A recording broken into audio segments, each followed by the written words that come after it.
Olá! E se a melhor forma de viver não for lutar contra a correnteza, mas, sabe, simplesmente fluir com ela? Pois é, essa é a ideia central de uma das filosofias mais profundas do mundo, o taoísmo. Hoje, vamos juntos explorar esse convite para a gente se alinhar com a ordem natural do universo.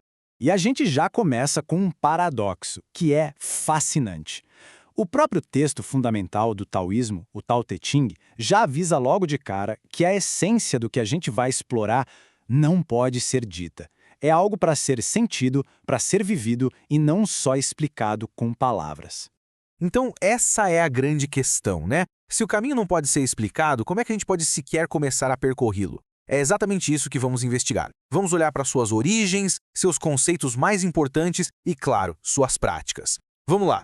Para entender o taoísmo, a gente precisa primeiro conhecer a figura quase mítica que conseguiu colocar isso em palavras pela primeira vez, o grande sábio Lao Tzu.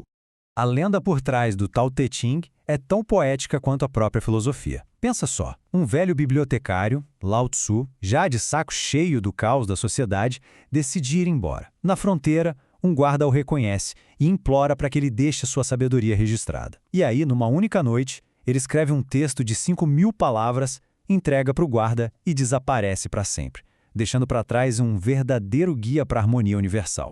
Agora sim, vamos mergulhar nos pilares do pensamento taoísta. São 3 conceitos que, quando a gente junta, formam toda a visão de mundo dessa filosofia. Primeiro, o próprio Tao. O melhor jeito de pensar nele não é como um deus, mas como se fosse o sistema operacional do universo. Sabe, é o fluxo natural, a inteligência cósmica por trás de absolutamente tudo, desde a órbita de uma galáxia até o crescimento de uma folhinha. É a fonte de onde tudo vem e para onde tudo um dia vai voltar. Ok, se o Tao é esse princípio universal, o Te é como ele aparece em cada coisinha. É a virtude, o poder que está dentro de tudo. É o Te que faz uma árvore ser perfeitamente uma árvore e uma pedra ser uma pedra. Para nós, seres humanos, o Te é a nossa natureza mais autêntica. É a nossa forma de expressar o Tao quando a gente está em harmonia. E como é que o Tao se manifesta no mundo? Bom, através de um equilíbrio super dinâmico de forças opostas, que é perfeitamente simbolizado pelo Teiji, que a gente conhece mais como o símbolo do Yin e Yang. O ponto crucial aqui é que Yin e Yang não é uma luta de bem contra mal, nada disso. São forças que se completam, uma depende da outra. A escuridão define a luz, o passivo permite o ativo. E o mais legal é reparar como cada lado tem um pontinho, a semente do outro, sabe? Isso mostra que nada é absoluto e que tudo está sempre se transformando. Certo, a filosofia é fascinante. Mas como a gente aplica isso na vida real? A resposta está num dos conceitos mais práticos do taoísmo, o tal do Wu-Wei. Wu-Wei, ou não ação, não quer dizer ficar parado sem fazer nada de jeito nenhum. Pelo contrário, é a arte de agir com o mínimo esforço possível para ter o máximo de resultado. Pensa num barco que usa a correnteza a seu favor em vez de ficar remando contra ela. É isso. É a ação espontânea que surge quando a gente está em sintonia com o momento. E o Tao Te Ching nos dá a metáfora perfeita para o Wu-Wei: a água. A água é super flexível. Ela cede aos obstáculos, mas com o tempo ela consegue esculpir o mais duro dos cânions. Ela mostra que a verdadeira força não está na rigidez, mas sim na adaptabilidade e naquela persistência suave. Se Lao Tzu nos deu um mapa, Chuang Tzu nos ensinou a dançar pelo caminho. Ele foi outro grande sábio taoísta que pegou a filosofia e expandiu com muito humor, com paradoxos e até uma dose de irreverência.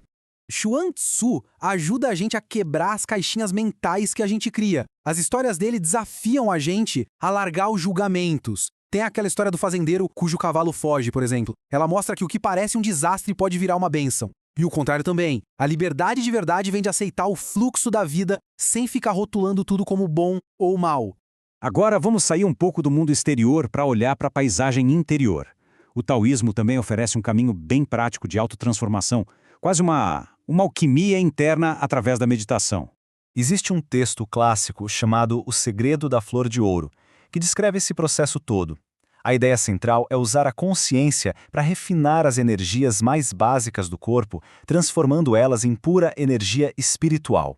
O método é conhecido como circulação da luz e é bem direto. Começa com a quietude do corpo e da mente. Depois, a atenção vai toda para o ponto entre os olhos, enquanto a respiração fica num ritmo suave. O grande segredo aqui é não forçar nada, mas simplesmente permitir que a luz da consciência circule naturalmente.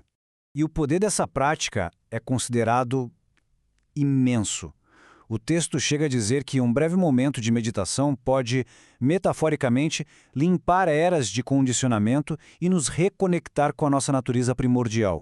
E qual o resultado dessa alquimia toda? A tal da flor de ouro. É um símbolo, claro, para a criação de um corpo espiritual imortal, uma consciência integrada, iluminada, que transcende o ciclo de vida e morte. É a união completa do indivíduo com o tal.